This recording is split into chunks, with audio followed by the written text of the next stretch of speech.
Tuhan, selamat pagi, shalom. Oleh kemurahan Tuhan, Tuhan telah memelihara kita sehingga kita ada di minggu yang kedua di bulan yang terakhir tahun 2012 ini. Mari kembali sebelum kita mendengarkan kebenaran firman Tuhan, kita datang kepada Tuhan di dalam doa. Terima kasih Bapa, kami bersyukur untuk kesempatan yang indah. Kami dapat memuji, memuliakan nama-Mu. Kami dikuatkan oleh puji-pujian Engkaulah Raja kami, Raja di atas segala raja. Dan pada saat ini Sang Raja akan bertitah. Biarlah dengan segala kerendahan hati kami mau mendengarnya. Dengan segala kerendahan hati kami mau melakukannya. Engkau pakai hamba-Mu yang penuh dengan kelemahan, kekurangan, untuk dapat menjadi saluran berkat. Roh Kudus mengurapinya dan kami semua dapat memahami dengan baik. Di dalam nama Tuhan Yesus Kristus kami sambut firman-Mu. Haleluya. Amin. Puji Tuhan, mari bersama-sama kita membuka Alkitab kita di dalam surat Galatia. Surat Galatia pasal yang keempat. Surat Galatia pasal yang keempat, ayat yang keempat dan ayat yang kelima. Judul firman Tuhan pada pagi hari ini, Natal dan Waktu Tuhan. Galatia 4 ayat 4 dan 5, demikian bunyi firman Tuhan. Tetapi setelah genap waktunya, maka Allah mengutus anaknya yang lahir dari seorang perempuan dan takluk kepada hukum Taurat. Ia diutus untuk menebus mereka yang takluk kepada hukum Taurat, supaya kita diterima menjadi anak. Di ayat yang keempat ada kalimat, tetapi setelah genap waktunya. Berbicara tentang waktu, saudara-saudara, bagi kita yang terbiasa merancang satu pekerjaan, atau mungkin saudara di akhir tahun nanti akan merancang satu perjalanan liburan, atau mungkin saudara sedang merancang pengaturan keuangan, maka selalu dalam yang namanya perencanaan ada kaitan dengan waktu. Kapan ini akan pergi? Kapan keuangan ini, sejumlah ini dikeluarkan? Apa yang harus dilakukan pada saat ini? Apalagi dalam pekerjaan, mana yang pekerjaan lebih dulu dilakukan dan mana yang kemudian dilakukan. Demikian juga kalau saudara lihat, sudah ada pohon Natal di sini, panitia Natal telah bekerja dan mereka menyusun satu perencanaan. Kapan rapat yang perdana? Apa yang akan dibicarakan? Kemudian di awal Desember, minggu pertama pohon Natal harus sudah terpasang.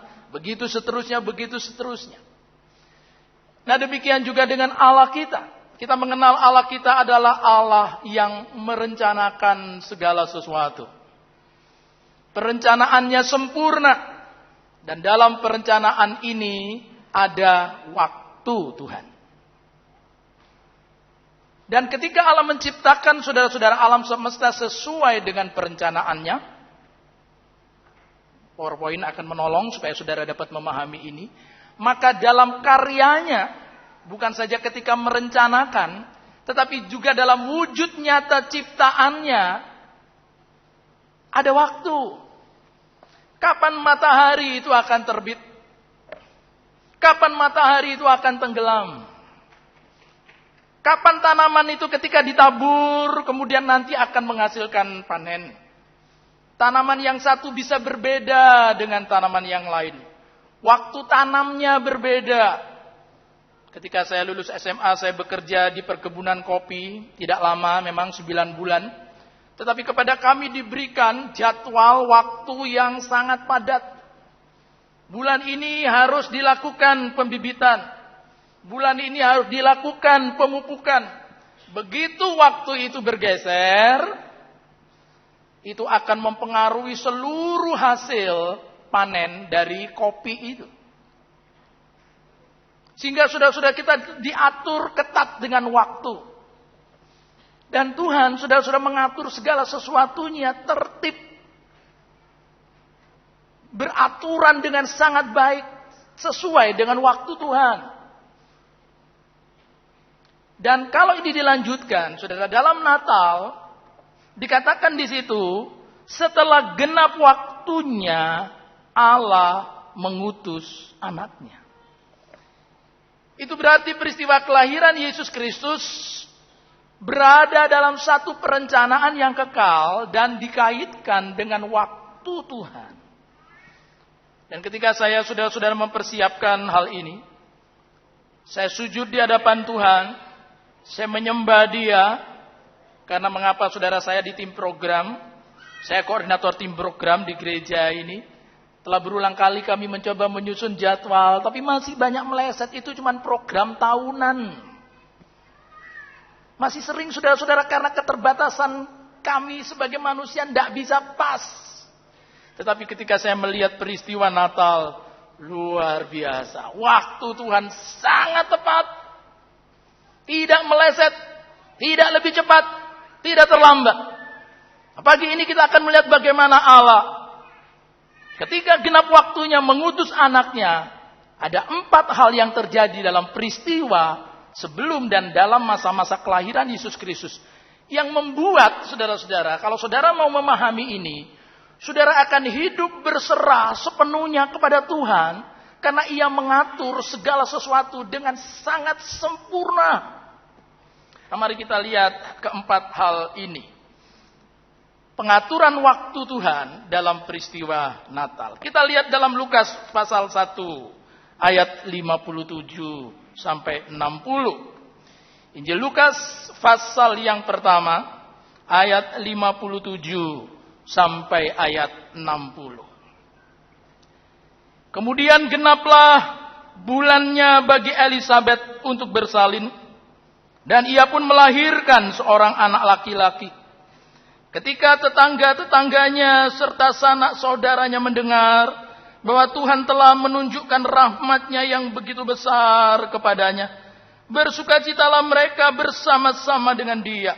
Maka datanglah mereka pada hari yang ke-8 untuk menyunatkan anak itu. Dan mereka hendak menamai dia Zakaria menurut nama bapaknya. Tetapi ibunya berkata, jangan, ia harus dinamai Yohanes. Setelah genap waktunya, Allah mengutus anaknya. Waktu apa? Yang pertama-tama saudara-saudara adalah waktu pra kedatangan Yesus Kristus. Harus ada satu peristiwa lebih dulu. Supaya nanti kemudian ketika Kristus datang, Dia saudara-saudara bisa merupakan satu kesatuan yang utuh. Harus ada sesuatu yang menjadi prolognya, awalnya. Kemudian Allah menjumpai ada seorang imam namanya Zakaria dengan istrinya Elisabet. Mereka sudah tua. Dan istrinya yaitu Elisabet, saudara-saudara mandul. Itu berarti apa? Dalam perencanaan Allah sesuai dengan waktunya ini, maka saudara-saudara Allah menyatakan mujizat di situ. Allah memberikan seorang anak kepada Elisabet di masa tuanya. Dan ketika Elisabet melahirkan diberi nama Yohanes. Dan kita kenal saudara itu sebagai Yohanes Pembaptis. Yohanes Pembaptis yang kemudian saudara-saudara memberitakan, mempersiapkan jalan bagi Tuhan. Pelayanan Yesus diawali oleh pelayanan Yohanes Pembaptis. Kelahiran Yesus terjadi sesudah beberapa waktu sesudah kelahiran Yohanes Pembaptis. Dan perhatikan saudara-saudara ketika malaikat memberitahu kepada Maria. Karena Maria saudara-saudara diberitahu bahwa ia akan mengandung oleh Roh Kudus. Bagaimana itu mungkin? Aku belum bersuami. Tapi kemudian malaikat berkata, Elisabet. Sudah perhatikan ini pengaturan waktu Tuhan. Elisabet, anakmu mengalami mujizat Tuhan. Dan Maria sudah tahu Elizabeth memperoleh mujizat Tuhan. Ketika ada berita bahwa Maria akan mengalami mujizat, dia memerlukan satu peneguhan. Apa peneguhannya? Perlu ada orang lain yang mengalami mujizat, menguatkan berita itu. Dan Elizabeth mengalami mujizat sebelumnya, dia mengandung di usia tuanya. Dan tentu ini meneguhkan berita yang diterima oleh Maria. Oh ya, kalau itu terjadi, bisa di masa tuanya orang bisa mengandung. Elizabeth di masa tuanya tetap bisa mengandung. Berarti tidak ada yang mustahil bagi Allah. Kalau aku juga belum bersuami dan oleh karena Roh Kudus aku nanti bisa melahirkan seorang bayi. Kalau itu pekerjaan Tuhan, tidak ada yang mustahil juga bagiku. Kalau saudara sadar akan pengaturan waktu Tuhan, Allah menyatakan waktunya. Dan kalau saudara bersabar mau menunggu waktu Tuhan, akan ada mujizat di situ. Mengapa Tuhan tidak segera menolong saya? Tunggu dulu. Tuhan sedang mengerjakan sesuatu dalam kehidupan orang lain. Nah iya, mengapa Tuhan menolong dia dan Tuhan belum menolong saya? Supaya kemudian orang itu bersaksi kepadamu. Dan kamu semakin dikuatkan bahwa ada sesuatu yang juga akan terjadi dalam hidupmu. Kalau tidak ada peneguhan itu, bisa saudara-saudara iman ini tidak terbangun. Itu berarti bahwa kesaksian-kesaksian karena mujizat-mujizat yang dialami, itu akan memberikan peneguhan. Dan orang kemudian imannya dibangun. Dan ketika iman itu dibangun itu seperti saudara-saudara, satu colokan listrik masuk kepada sumber energi listrik. Dan lampu atau peralatan-peralatan elektronik kemudian berfungsi dengan baik. Perlu ada Yohanes Pembaptis lebih dulu sebelum Mesias itu datang. Ini pengaturan Allah dalam Natal. Ketika genap waktunya, yaitu ketika Allah sudah mempersiapkan pendahulu, yaitu Yohanes Pembaptis, yang telah dinubuatkan oleh Maleaki, akan datang seorang yang bersifat berkarakter seperti Elia. Mempersiapkan jalan bagi Tuhan. Nah, baru kemudian Yesus Kristus datang. Yang kedua. Nah, saudara-saudara, mari kita sekarang melihat dari sisi pemerintahan. Tetapi sebelum itu tentang Yusuf dan Maria dalam Matius pasal yang pertama. Injil Matius pasal yang pertama ayat yang ke-18. Kelahiran Yesus Kristus adalah seperti berikut. Pada waktu Maria ibunya bertunangan dengan Yusuf, ternyata ia mengandung dari Roh Kudus sebelum mereka hidup sebagai suami istri. Pengaturan waktu Tuhan yang pertama tadi berkaitan dengan mujizat. Pengaturan yang kedua berkaitan dengan kekudusan. Natal bicara tentang mujizat. Yang kedua Natal bicara tentang kekudusan. Allah mencari sepasang sejoli yang menjaga kekudusan hidupnya untuk melaksanakan rencananya yang kekal. Allah sudah punya rencana. Dibutuhkan orang-orang yang dapat menjadi agent. Dapat menjadi alat di tangan Tuhan. Dan karena dia adalah Allah yang kudus, maka ia mencari saluran yang kudus. Maria dan Yusuf menjaga hubungan pertunangan mereka di dalam kekudusan. Dan itu waktu yang sangat tepat untuk kemudian Allah mengutus anaknya yang tunggal. Ketika ia melihat ada orang yang tetap menjaga kekudusan hidupnya. Baru-baru ini saudara-saudara berita di Indonesia cukup heboh. Karena ada seorang bupati di Jawa Barat. Yang kemudian saudara melakukan satu kawin siri. Dan hanya dalam tempo 4 hari kemudian menceraikannya. Selidik punya selidik katanya masalah virginitas. Terlepas saudara-saudara dari perilaku pejabat yang seperti itu. Tapi mari kita melihat ini dari sisi kekudusan. Manusia bisa mungkin saudara menghakimi orang lain. Allah kaya awak-awak dhewe resiko gitu ya. Tetapi saudara, kalau kita mau membawa ini kepada masalah rohani, bahwa Allah sungguh mementingkan kekudusan. Katakan amin. Karena dia Allah yang kudus, dia tidak mungkin memakai alatnya yang tidak hidup dalam kekudusan. Oh Pak, itu Maria dan Yesus sudah dalam pertunangan Pak, wong karek ngenteni hari. Tinggal menunggu hari, tinggal menghitung hari. Jaga tetap kekudusan. Ini masalahnya bukan sekarang atau nanti, sama saja. Bukan, ini masalahnya berkaitan dengan waktu Tuhan.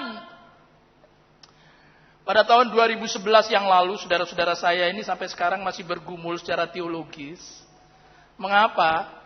Karena ada jemaat memberitahu saya, Pak Petrus, bantu doa supaya anakku lahir, Pak. Tepat tanggal 11, bulan 11.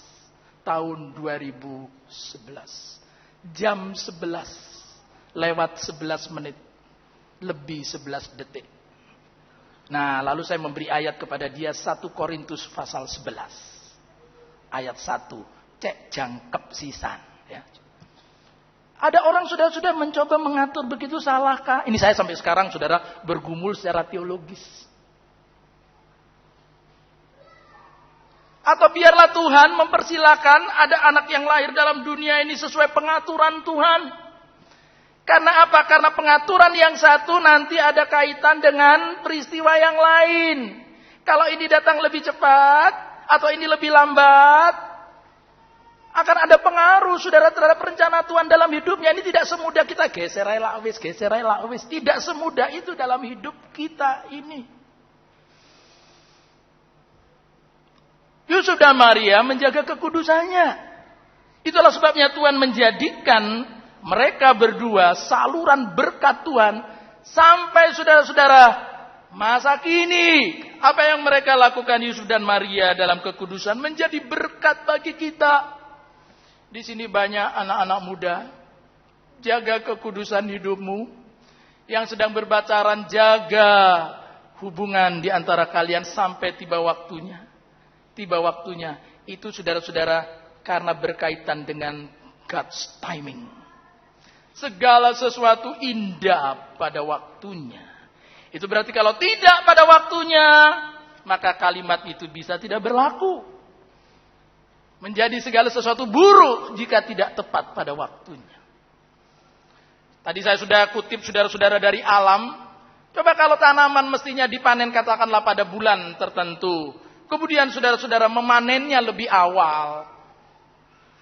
Atau saudara mesti makan buah ketika dia sudah matang. Tapi saudara makan sebelumnya. Orang lalu istilahkan dengan sistem ijon. Termasuk saudara-saudara mungkin dalam pekerjaan sudah tiba waktunya. Saudara sebenarnya tunggu waktu Tuhan untuk diorbitkan. Dalam karir saudara. Tapi kemudian saudara main jegal. Saudara pakai cara tidak terpuji. Saudara mungkin menggunakan cara-cara yang licik supaya saudara duduk di posisi itu. Padahal itu belum waktu Tuhan. Maka saudara akan menuai badai. Daud adalah contoh yang sangat baik. Nenek moyang secara jasmani dari Yesus Kristus. Daud berhadapan dengan Saul dan dia tahu kapan waktu Tuhan. Ada sepertinya kesempatan untuk saat itu saja. Sudah ada kesempatan membunuh Saul. Habisi dia. Teman-temannya sudah dukung dan biasanya orang mengambil keputusan karena ada dukungan dari sekitarnya. Apa bedanya sekarang dan nanti tahun depan? Sekarang saja Daud, sekarang saja. Itu Saul lagi tidur. Tapi Daud bilang enggak. Satu, ini karena berkaitan dengan Saul sebagai orang yang diurapi Tuhan. Diurapi gimana orangnya jahat seperti itu? Mau membunuh kamu loh kok diurapi? Terlepas dari bagaimana karakter Saul, tapi dia orang yang diurapi Tuhan. Terlepas dari kelemahannya, terlepas daripada kekeliruannya, dia orang yang diurapi Tuhan. Dan jangan mengusik orang yang diurapi Tuhan. Waduh, saudara-saudara, Daud luar biasa. Dia mengerti, selain karena Saul itu orang yang diurapi Tuhan, dia mengerti waktu Tuhan. Andaikan Daud sudah tidak sabar menanti waktu Tuhan, dia habisi Saul waktu itu, ceritanya akan berbeda. Kerajaan Daud pun tidak akan saudara-saudara sampai kepada dinasti yang disusun dalam Injil Matius. Saudara perhatikan setiap langkah kita. Jangan saudara katakan aku mengambil keputusan ini selesai dan selesai. Oh tidak. Saudara masih punya anak-anak. Saudara masih punya cucu-cucu. Begitu saudara menabur angin, firman Tuhan katakan saudara akan menuai badai. Tunggu waktu Tuhan. Yusuf dan Maria mau menunggu waktu Tuhan. Masih dalam kondisi pertunangan. Saudara jaga kekudusannya. Dan Tuhan menyatakan kuasanya setelah genap waktunya. Allah menemukan saluran yang tepat. Inilah saatnya untuk Kristus datang ke dalam dunia. Saudara mau menjaga kekudusan hidup saudara? Amin. Beritahu anak-anak saudara, Pak, yang sudah terlanjur bagaimana? Saudara selalu ada pertobatan, ada pemulihan. Amin. Tapi bagi yang belum, saudara mari kita sungguh-sungguh menjaga kekudusan hidup kita. Bagi yang sudah, di waktu-waktu yang lalu saudara tidak boleh lagi diliputi rasa bersalah. Ketika saudara mengaku dosa, saudara bertobat masalah kekudusan ini, Tuhan akan memulihkan saudara dan kembali rencananya akan berjalan dalam hidup saudara. Yang ketiga, mari kita lihat saudara-saudara dalam kembali ke Injil Lukas pasal 2. Injil Lukas pasal 2 ayat 1 sampai 7. Pada waktu itu Kaisar Agustus mengeluarkan suatu perintah, menyuruh mendaftarkan semua orang di seluruh dunia, maksudnya kekaisaran Romawi. Inilah pendaftaran yang pertama kali diadakan sewaktu Kirenius menjadi wali negeri di Syria. Maka pergilah semua orang mendaftarkan diri masing-masing di kotanya sendiri.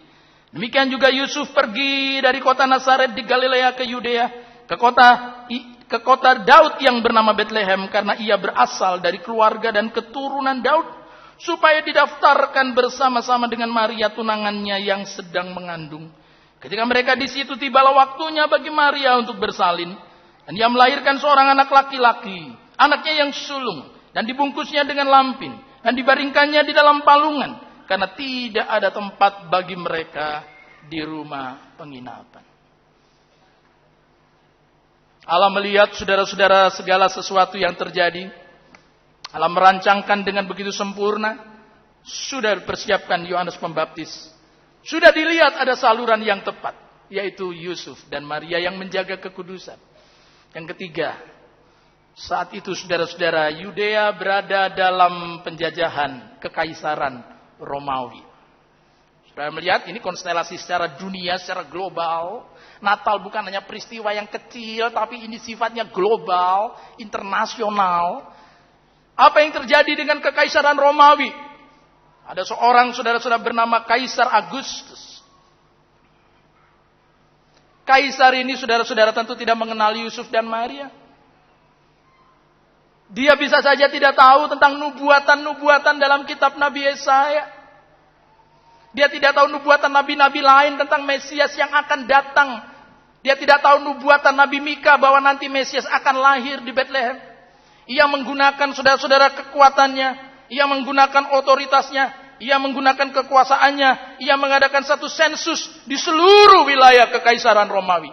Semua orang harus pulang kembali ke kampung halamannya untuk didaftarkan di sana, supaya bisa tahu berapa banyak jumlah penduduk di kekaisaran Roma, dari mana saja mereka berasal, dan tentu saudara-saudara ada banyak kepentingan dalam sensus, ada kepentingan politik, ada kepentingan ekonomi, ada kepentingan kalau zaman sekarang sudah transmigrasi dan semuanya mau melihat juga kalau mengadakan sensus sejauh mana ini demografi penduduk, lebih banyak mana ini pada 5 tahun terakhir ini, banyak orang tua atau lebih banyak generasi muda atau lebih banyak anak-anak, supaya nanti saudara-saudara sasaran pembangunan bisa lebih tepat. Sebab kadang-kadang kita tidak tahu masa gini dengan masa 10 tahun yang lalu bisa beda. Sekarang saya lihat saudara di mana-mana anak kecil banyak banget gitu ya, kayak gang kelinci ya. Jadi karena KB kita saudara mulai gagal lagi rupanya. Jadi mepet jadi anak gitu. Oh, banyak. Nah, ini pelayanan anak-anak, pelayanan remaja, pelayanan pemuda masa-masa kini ini saatnya. Karena begitu banyaknya jumlah. Dan ini demografi, dapat bonus, istilahnya bonus generasi dalam demografi kita Indonesia. Nah, Kaisar Agustus mengadakan sensus. Jadi akhirnya, saudara, karena sensus ini perintah dari Roma, diteruskan saudara-saudara ke wilayah Yudea. Yusuf dan Maria tinggal di Galilea, sehingga ia harus melakukan perjalanan untuk mendaftar di Bethlehem. Karena mereka berasal dari keturunan Daud. Perintahnya dari Roma. Yusuf Maria ada di Nazaret kecil. Kota kecil, orang kecil, dapat perintah yang besar. Banyak orang berkata, abaikan lah wis. Sing mulai aku mau. Peraturan apa? Undang-undang gaweane Agustus Dewi. Sudah ada banyak orang ketika ada statement, ketika ada peraturan, ketika ada undang-undang, ketika ada ketertiban yang diatur oleh pemerintah. Alam demokrasi kita ini sudah alam demokrasi yang keliru. Kadang-kadang sudah ada kemerdekaan tapi kemudian kebablasan. Tapi dalam kacamata firman Tuhan ada instruksi dari Kaisar Agustus di Roma. Itulah waktunya Allah mengutus anaknya yang tunggal. Lalu dituntut apa? Dituntut ketaatan Yusuf dan Maria. Menaati apa? Menaati peraturan dari Kaisar Agustus. Ada banyak orang berkata, Pak, saya cuma tunduk sama Tuhan saja kok, Pak. Kalau Tuhan kasih tahu, saya lakukan. Kalau yang lain-lain enggak kok, Pak. Enggak tak anggap kok, Pak. Pemerintah enggak tak anggap kok, Pak. Semua enggak tak anggap. Pokoknya mek Tuhan tok. Tunggu dulu, saudara. Ketaatan kepada Tuhan harus diwujudkan dengan ketaatan terhadap tatanan-tatanan yang Tuhan telah tetapkan. Tidak ada pemerintahan yang tidak ditetapkan oleh Allah. Itu berarti kita harus mengikuti peraturan itu. Mengapa? Karena di dalamnya ada pengaturan waktu Tuhan. Sudah bisa bayangkan kalau Yusuf tidak berangkat karena dia memberontak terhadap aturan itu. Aku tidak kenal Kaisar Agustus. Apalagi dia penjajah. Dia menjajah negeriku. Negeriku penuh dengan kesengsaraan. Ngapain? Untuk menghormati orang yang seperti Agustus. Yang begitu kejamnya mungkin. Dan saya juga tidak tahu menahu tentang itu. Nah, saudara-saudara, tentu kisah daripada Natal akan sangat berbeda. Tapi dikatakan Yusuf, saudara-saudara, dia pergi. Dan itu pun pergi dari Nazaret ke Bethlehem. Jangan saudara pikir, wah Pak, karek melaku tok, tinggal jalan gitu tok. Oh tidak, saudara-saudara. Begitu banyak penderitaan karena Maria sedang mengandung. Itu bisa jadi alasan sebenarnya. Sorry ya Pak RT, ini nyonya aku lagi hamil. Ra iso lu nge Bethlehem itu ndak bisa dimaklumi yo. Tidak. Kita seringkali sudah suka mencari alasan. Ya, itu kan kalau kondisi normal saya bisa melakukan itu. Ya, saya melayani Tuhan ya kalau semuanya lancar lah. Oh, situasinya masih kayak gini kok suruh melayani. Oh, kayak gini kok. Wah, sudah alasan-alasan. Yusuf tidak menggunakan alasan itu. Dia katakan, ayo Maria, kita hamba Tuhan. Dan pemerintah di Roma, penjajah ini, menyuruh kita melakukan sesuatu yang tidak melanggar firman. Kecuali kalau seperti kasus dalam kitab Daniel, Sadrak Mesak Abednego, disuruh menyembah saudara-saudara patung. Lain lagi, tapi ini cuma disuruh kembali. Mendaftarkan diri di Bethlehem. Ayo kita jalan. Oh YouTube, kakak Yusuf. Ini bagaimana dengan kandunganku? Ayo pelan-pelan ya. Nah, saudara-saudara tahu, saudara dari Nazaret itu mereka harus menyeberang dulu Sungai Yarden, melewati daerah sebelah timur Sungai Yarden, bukan West Bank, tapi East Bank, sebelah sisi timurnya, kemudian jalan sudah padang belantara itu, lalu nyebrang lagi sudah, karena itu tengah-tengah ini daerah Samaria, tidak langsung begitu saja, mereka harus sudah menyeberang dulu. Itu penderitaan yang luar biasa demi hanya memenuhi peraturan sensusnya Kaisar Agustus. Tetapi saudara tahu, itulah God's timing. Itulah waktu Tuhan. Ketika tiba di Bethlehem dikatakan, oh tempat penginapan tidak ada. Mereka bisa berkata begini, ya Tuhan kami sudah tiba loh di Bethlehem loh. Tuhan aku sudah naati loh ini peraturan pemerintah Kaisar Agustus sudah taati loh ini. Nah tapi penginapan tidak ada kok. Balik, boleh. Oh bisa.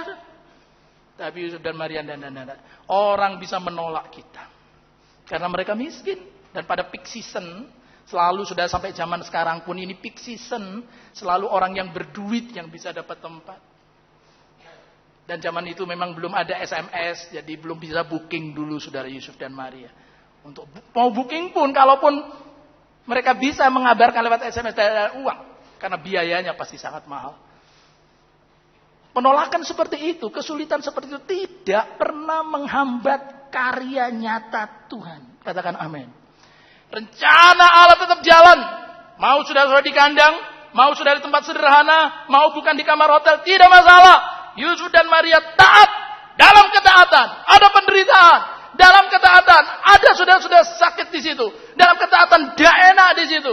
Tapi ketika mereka mau taat, rencana Allah benar-benar terjadi. Waktu Allah tepat dan Yesus Kristus lahir di Bethlehem, tepat seperti nubuatan Nabi Mika kurang lebih 700 tahun sebelumnya. 7 abad sebelumnya akan lahir di Bethlehem. Yusuf Maria tinggalnya di Nazaret. Ketaatan terhadap Kaisar Agustus membuat mereka menggenapi rencana Allah. Saudara tahu ketaatan saudara terhadap pemerintah menggenapi rencana Allah. Kadang-kadang kita melihatnya cuma dari skup yang kecil. Ketaatan saudara membayar pajak adalah menggenapi rencana Allah. Katakan amin. Saya tidak ditelepon oleh petugas pajak. Tidak. Tapi kebenaran firman Tuhan. Bayar kepada Kaisar apa yang Kaisar punya. Bayar kepada Allah apa yang Allah punya. Saya pun saudara hamba Tuhan, saya bayar pajak. Karena di dalamnya ada rencana Allah. Perkara saudara masih ada kasus-kasus begini itu, sudah kalau saudara diberi kesempatan oleh Tuhan untuk ikut menyelesaikan itu selesaikan. Tapi jika tidak ada orang-orang yang telah ditetapkan oleh Tuhan untuk menyelesaikan masalah orang-orang yang tidak bertanggung jawab. Tapi jangan kita sendiri yang kemudian mengatur semau kita sendiri. Akhirnya kita memberontak terhadap Allah. Kita berpikir, wah Tuhan daripada saya begitu mending begini-begini. Tapi itu pengaturan pikiran kita sendiri. Bukan pengaturan Tuhan. Kaisar Agustus tidak mengenal nubuatan-nubuatan para nabi. Tapi perintahnya ketika ditaati menggenapi rencana Allah yang luar biasa. Yang terakhir. Matius pasal 2. Yang pertama sudah waktu Yohanes Pembaptis. Apa pelajaran yang penting? Mujizat di situ. Maria diteguhkan. Yang kedua Yusuf dan Maria, waktunya mereka bertunangan. Pelajaran apa di situ? Kekudusan. Yang ketiga waktunya Kaisar Agustus memerintah mengadakan sensus. Apa pelajaran di situ? Ketaatan. Mari sekarang kita lihat Matius pasal yang kedua, ayat 13 sampai 15. Setelah orang-orang Majus itu berangkat, nampaklah malaikat Tuhan kepada Yusuf dalam mimpi dan berkata, bangunlah, ambillah anak itu serta ibunya, larilah ke Mesir dan tinggallah di sana sampai aku berfirman kepadamu, karena Herodes akan mencari anak itu untuk membunuh dia.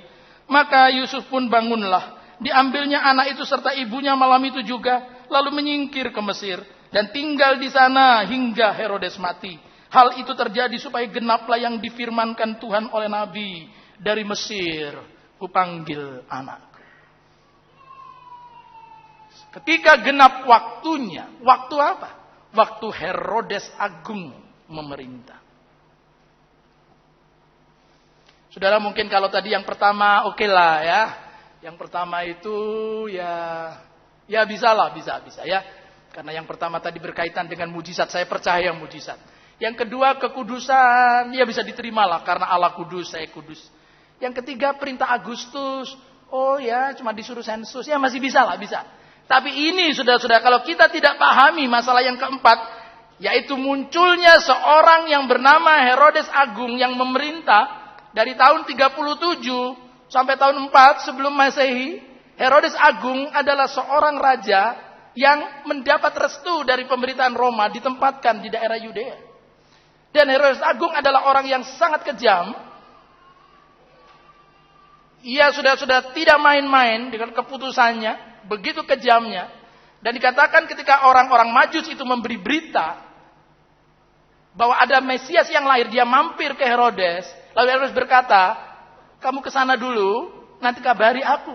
Tapi dalam mimpi, Tuhan memberitahu kepada orang Majus supaya jangan lewat jalan yang lama. Tapi lewat jalan yang lain. Dan Herodes sudah ketika diberitahu oleh pasukan-pasukannya yang menguntit. Mengapa saudara-saudara ada peristiwa menguntit? Beberapa hari yang lalu saya nonton tayangan di pesawat televisi, kabel. Film saudara-saudara judulnya The Greatest Story Ever Told. Kisah terbesar yang diceritakan tentang Yesus. Dari jam 10 sampai jam 1 pagi. Tapi saya tidak nonton sampai jam 1 pagi. Saya nonton awal-awalnya saja. Saya cuma ingin tahu bagaimana sang penulis skenario mengisahkan itu. Lalu Herodes berkata begini, dalam film itu sudah ya, ini imajinasi dari pembuat skenario. Ketika orang-orang Majus datang, dia bertanya kepada stafnya, bagaimana ya ini? Apa memang benar di kitab suci ada tertulis tentang raja yang akan datang? Oh ya, kitab Mika. Lalu dikatakan di film itu. Oh aku ingat, kata Herodes. Ya, raja bisa ingat ayat saja. Wah aku ingat. Bunyinya begini kan, hai Bethlehem, bukankah engkau yang terkecil di antara Yehuda, tetapi daripadamu akan muncul seorang pemimpin. Ya aku ingat. Lalu sesudah orang-orang Majus itu kembali ke negerinya, Herodes memanggil, aku mau menggenapi firman Tuhan. Menggenapi firman Tuhan apa baginda? Bukankah ada ayat yang mengatakan dalam perjanjian lama bahwa Rahel akan menangisi anak-anaknya? Itu berarti ada anak-anak yang harus dibunuh.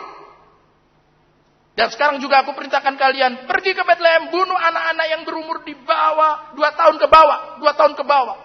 Dengan harapan supaya bayi Yesus itu juga ikut terbunuh. Saudara-saudara bisa memahami ini, bagaimana muncul seorang pemimpin yang begitu kejamnya, tapi ini tetap dalam koridor yang disebut dengan penetapan waktu Tuhan. Tuhan mengizinkan ada orang yang jahatnya seperti ini. Tapi sudah saya mau katakan sekali lagi, orang jahatnya seperti ini pun sudah ada dalam pengaturan waktu Tuhan. Ini saya katakan berulang kali karena ini paling sulit bisa diterima.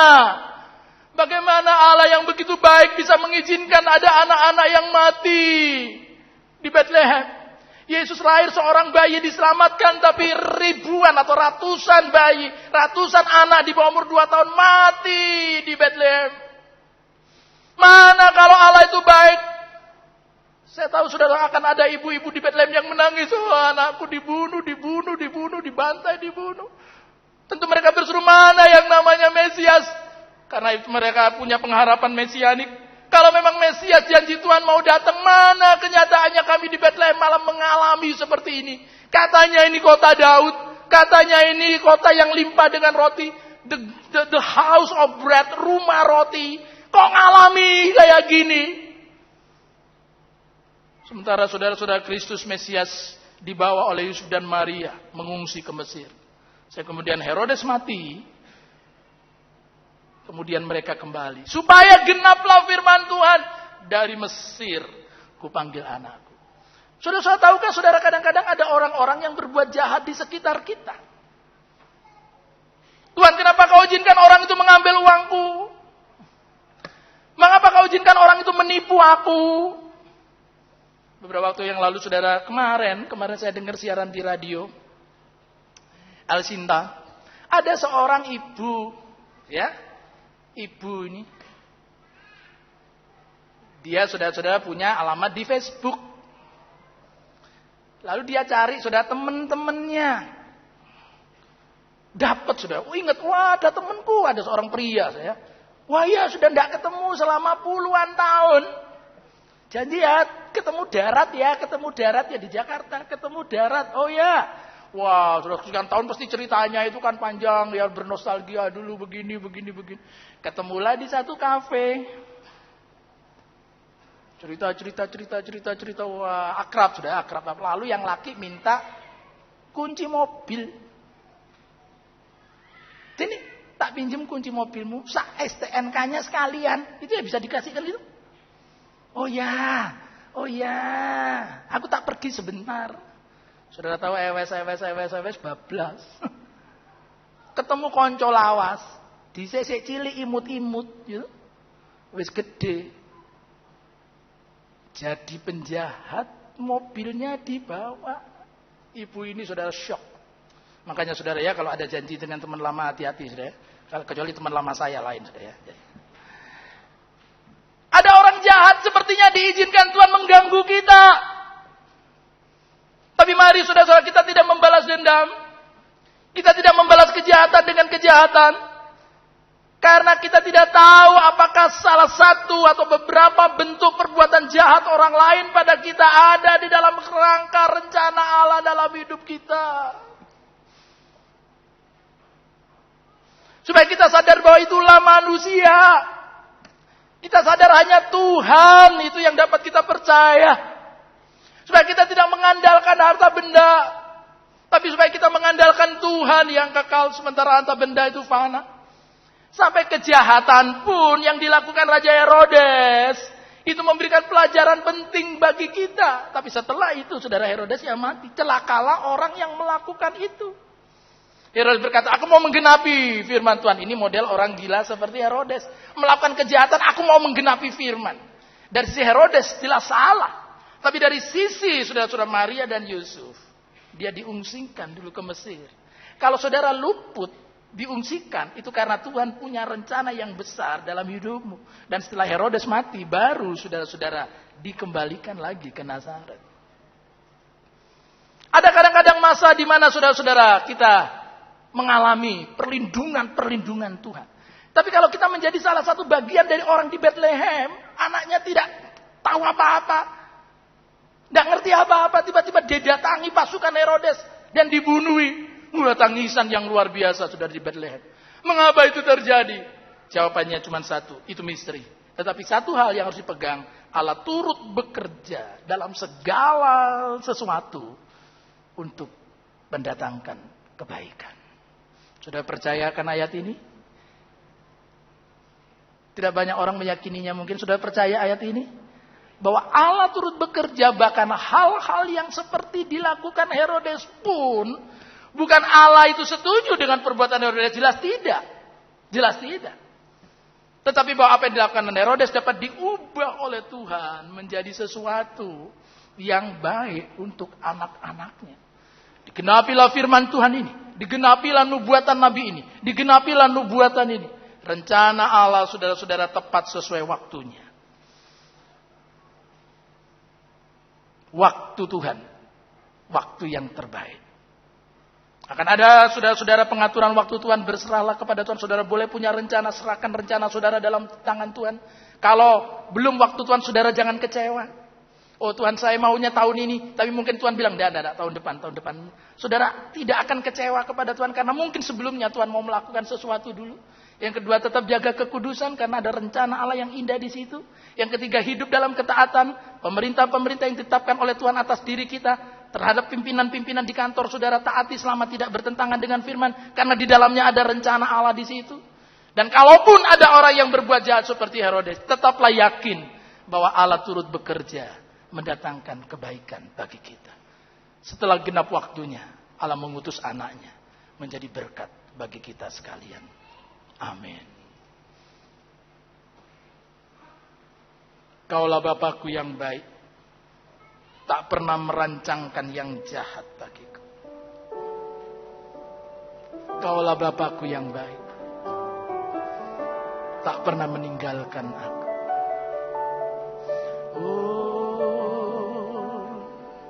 Kaulah Bapakku yang baik, tak pernah rancangkan yang jahat bagiku. Kaulah Bapakku yang setia, tak pernah biarkan ku jalan sendiri. Kaulah Bapakku, kaulah Bapakku yang baik, tak pernah rancangkan yang jahat bagiku. Kaulah Bapakku yang setia, tak pernah biarkan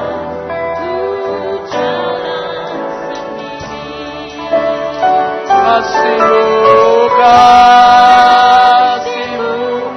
bagai embun yang turun tiap pagi, selalu baru bagiku.